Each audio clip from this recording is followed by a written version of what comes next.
Restaurant जुमे की रात के शोर से भरा हुआ था, कह कहो, बर्तनों की आवाजों और धीमी बातों का इम्तिजाज।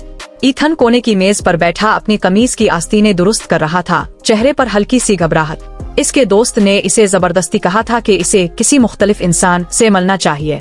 वो नहीं जानता था कि क्या तवक्को रखनी है, बस इतना जानता था कि इसका नाम कलीरा है। शाम के 7:15 पर एक खातून शीशे के दरवाजे से अंदर दाखिल हुई। वो व्हील चेयर पर थीं, मगर उनकी खुदेतमादी ने पूरे हाल को एक लम्हे के लिए खामोश कर दिया।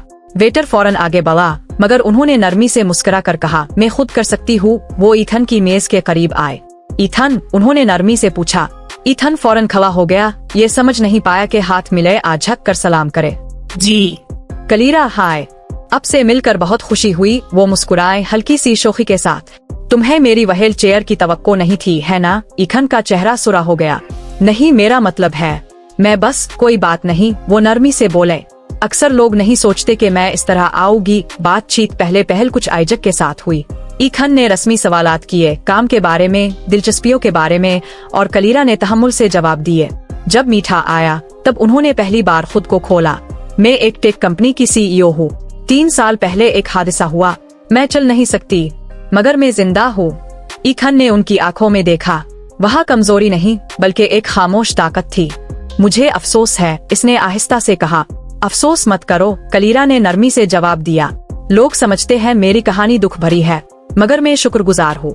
हादसे ने मुझे दिखाया कि कौन मुझे देखता है और कौन सिर्फ कुर्सी को देखता है। ईथन के दिल में कुछ बदल गया।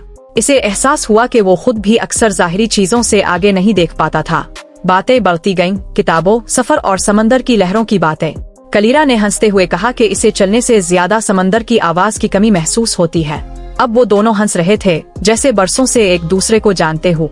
रात के आखिर में ईथन ने ऑफर दी कि वो उन्हें गाड़ी तक पहुंचा दे। वो रुकी, इसकी तरफ देखा। चांदनी में चेहरा नर्म लग रहा था। शुक्रिया, इसने कहा। किस बात का? वो मुस्कुराए। मुझे देखने के लिए। इस लम्हे ईथन ने समझा, ये ब्लाइंड डेट नाकाम नहीं थी। ये किसी नई शुरुआत का आगाज थी, एक ऐसी कहानी जो वो कभी सोच भी नहीं सकता था। कभी कभी मोहब्बत अब की तरफ चल कर नहीं आती, कभी कभी वो पहियों पर आती है और सब कुछ बदल देती है।